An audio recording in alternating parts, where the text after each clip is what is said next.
Pagi anak-anak, kembali lagi di pembelajaran kita pendidikan agama Katolik. Baik anak-anak, sebelum kita memulai pembelajaran kita hari ini, marilah kita awali dengan doa. Marilah kita siapkan hati kita untuk berdoa. Dalam nama Bapa dan Putra dan Roh Kudus. Amin. Ya Allah Bapa di dalam surga, puji dan syukur kami haturkan kehadirat-Mu atas berkat, rahmat dan perlindungan-Mu. Engkau telah melindungi kami dari tadi malam hingga pada pagi hari ini. Sekarang kami akan memulai pembelajaran kami. Kami mohon ya Bapa, utuslah Roh Kudus-Mu ke atas kami semua, agar apa yang kami lakukan pada hari ini dapat berjalan dengan lancar dan sesuai dengan kehendak-Mu. Nama-Mu tetap kami puji, kini dan sepanjang masa. Amin. Dalam nama Bapa dan Putra dan Roh Kudus. Amin.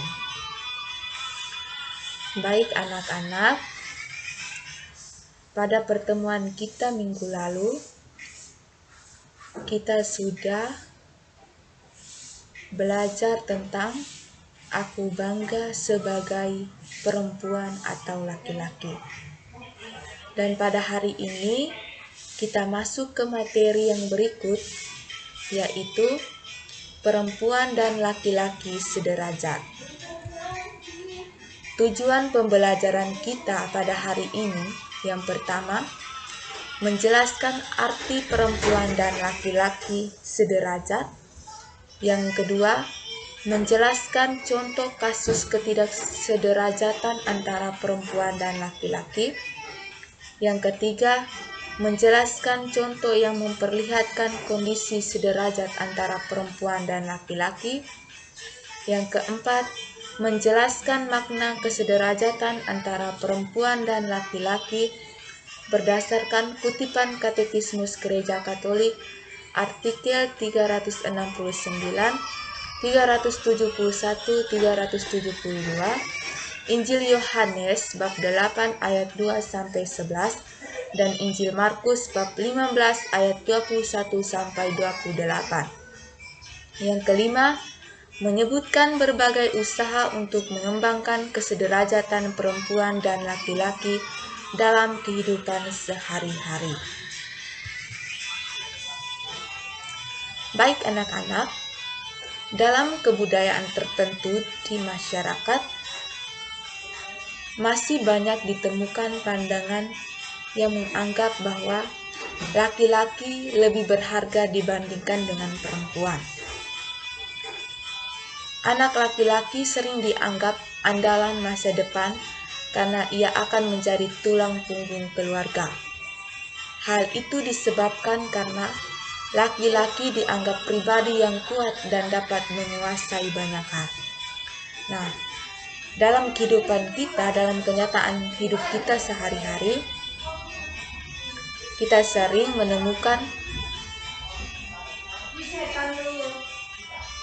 masalah-masalah seperti ini, yaitu menganggap bahwa laki-laki itu lebih berharga dibandingkan dengan perempuan.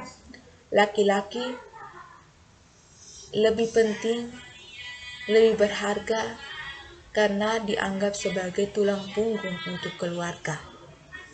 Jadi laki-laki itu dianggap lebih pribadi yang lebih kuat dan lebih mapan, lebih menguasai banyak hal. Laki-laki adalah kebanggaan keluarga.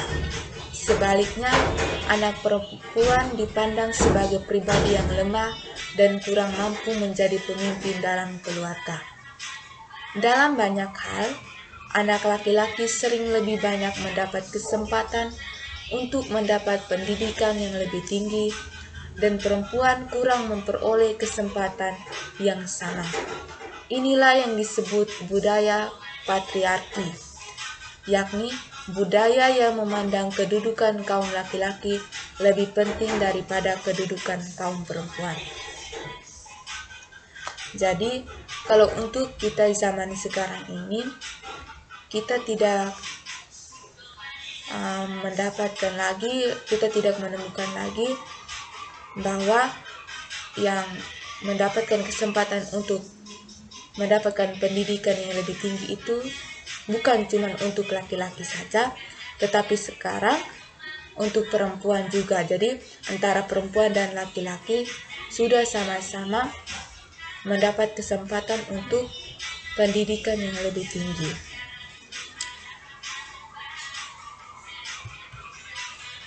Situasi serupa terjadi pula pada zaman Yesus di kalangan bangsa Yahudi, sebagaimana banyak dikisahkan dalam kitab suci. Kaum perempuan menjadi kaum nomor 2 dalam tatanan masyarakat. Maka tidak mengherankan jika banyak perlakuan tidak adil terhadap kaum perempuan. Perempuan yang tertangkap basah sedang berbuat dosa dihakimi secara sepihak oleh banyak tanpa melihat banyak bahwa kaum laki-laki juga berdosa. Jadi itu bisa kita lihat dalam Injil Yohanes bab 8 ayat 2-11. Peraturan-peraturan yang diterapkan dalam pertemuan-pertemuan jemaat menunjukkan betapa kaum perempuan terpinggirkan, kurang diberi tempat. Jadi pada zaman Yesus di kalangan bangsa Yahudi itu dikisahkan dalam kitab suci, itu menjelaskan bahwa kaum perempuan itu adalah di nomor 2 kan. Dalam tatanan masyarakat itu, kaum perempuan itu menjadi yang nomor 2. Jadi tidak heran bahwa banyak perlakuan yang tidak adil terhadap kaum perempuan. Jadi perempuan itu tertangkap basah sedang berbuat dosa, dihakimi. Tetapi kaum laki-laki yang berdosa, dia tidak menghakimi.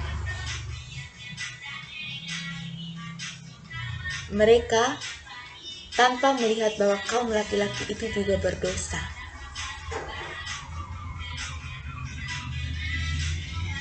Jadi mereka menganggap bahwa kaum perempuan itu lebih terpinggirkan, kurang diberi tempat. Jadi kaum perempuan itu disebut nomor 2 dalam tatanan kehidupan masyarakat pada zaman Yesus di kalangan bangsa Yahudi. Walaupun demikian, Yesus sangat menghargai dan membela kaum perempuan. Yesus memperlakukan perempuan berzina secara manusiawi. Yesus juga memuji seorang perempuan Kanaan yang percaya dan menempatkan contoh seorang janda miskin yang memberi sumbangan di bait Allah sebagai teladan dalam kejujuran di hadapan Allah. Yesus selalu berjuang agar tercipta suatu masyarakat ketika laki-laki dan perempuan sederajat atau setara. Jadi, walaupun mereka menganggap bahwa perempuan itu di nomor 2 kan, tetapi Yesus sangat menghargai dan membela kaum perempuan.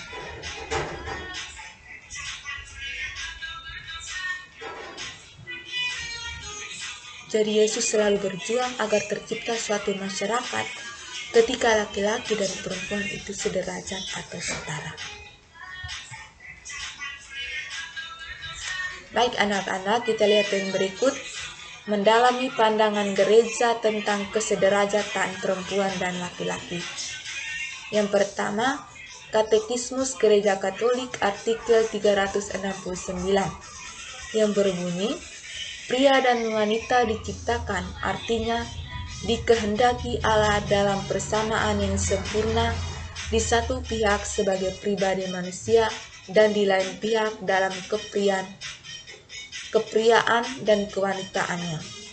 Kepriaan dan kewanitaan adalah sesuatu yang baik dan dikehendaki Allah. Keduanya, pria dan wanita, memiliki martabat yang tidak dapat hilang, yang diberi kepada mereka langsung oleh Allah, penciptanya.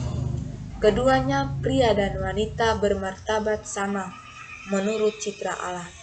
Dalam kepriaan dan kewanitaannya, mereka mencerminkan kebijaksanaan dan kebaikan pencipta.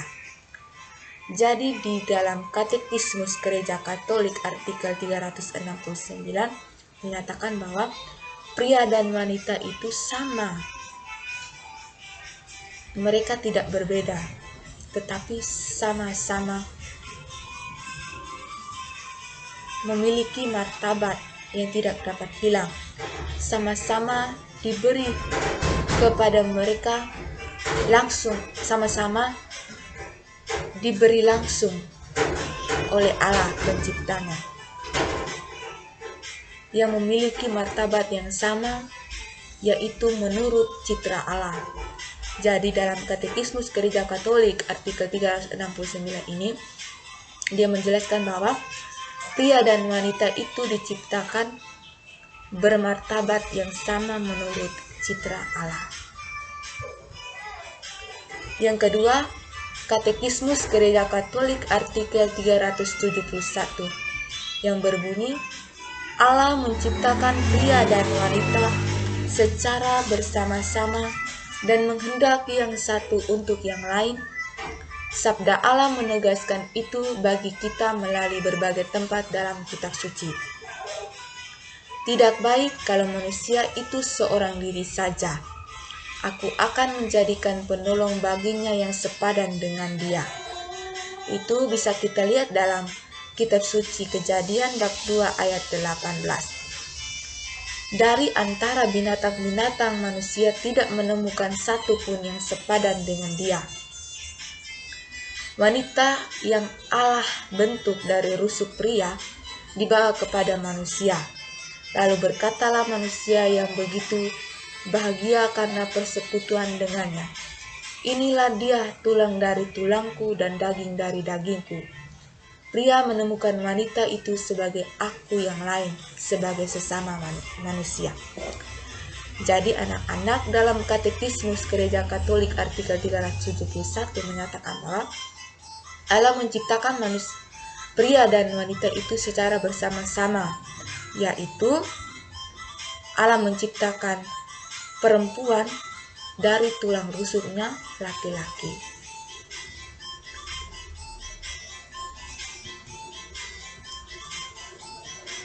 Yang ketiga, Katekismus Gereja Katolik artikel 372 yang berbunyi, pria dan wanita diciptakan satu untuk yang lain, bukan seakan-akan Allah membuat mereka sebagai manusia setengah-setengah dan tidak lengkap, melainkan Ia menciptakan mereka untuk satu persekutuan pribadi, sehingga kedua orang itu dapat menjadi penolong satu untuk yang lain. Karena yang satu pihak, mereka itu sama sebagai pribadi, tulang dari tulangku. Sedangkan yang lain pihak, mereka saling melengkapi dalam kepriaan dan kewanitaannya. Jadi, dalam Katekismus Gereja Katolik artikel 372 ini, dia menjelaskan bahwa pria dan wanita itu diciptakan satu untuk yang lain. Jadi, di mana mereka itu saling melengkapi, saling membantu, saling membutuhkan antara satu yang lain, saling menolong satu sama lain, saling melengkapi,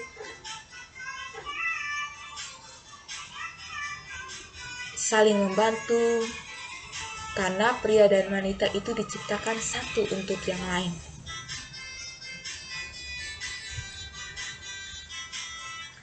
Yesus hidup dalam masyarakat Yahudi tatkala kaum perempuan menjadi warga masyarakat kelas 2 dalam tatanan masyarakat. Pada masa itu, kaum perempuan Yahudi banyak mendapat perlakuan tidak adil. Beberapa kasus dalam kitab suci memperlihatkan hal itu, antara lain, yang pertama, perempuan yang kedapatan berbuat dosa dihakimi secara sepihak oleh orang banyak tanpa melihat bahwa kaum laki-laki juga berdosa. Peraturan-peraturan yang diperlakukan dalam pertemuan-pertemuan jemaat menunjukkan betapa kaum perempuan terpinggirkan, kurang diberi tempat.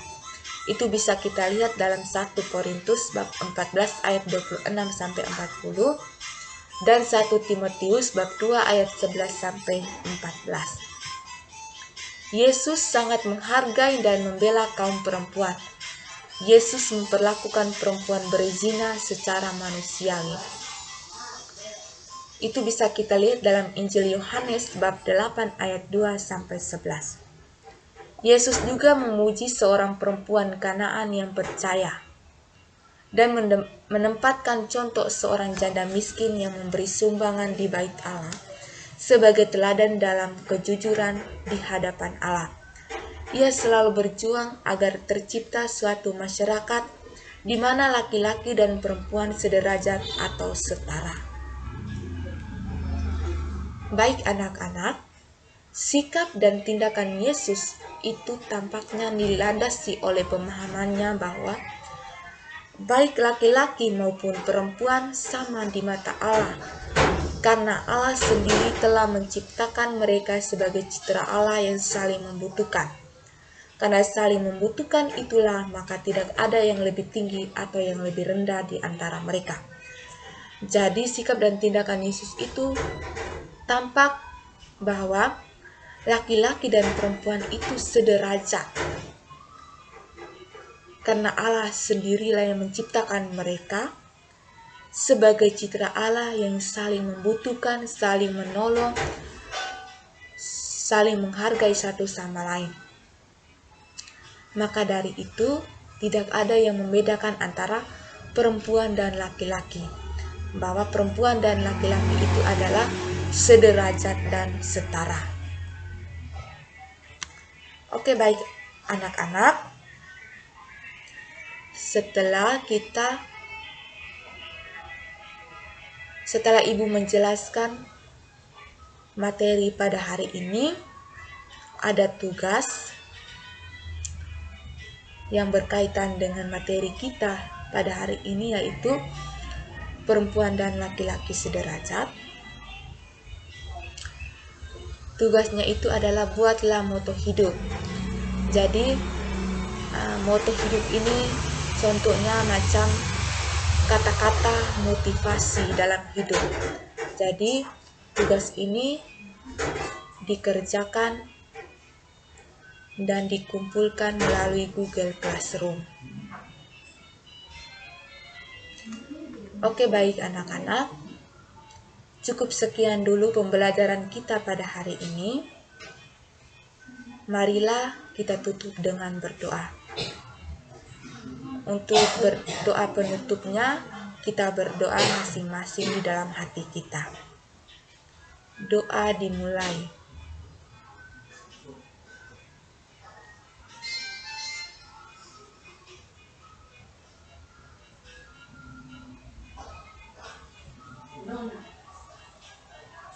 Doa selesai.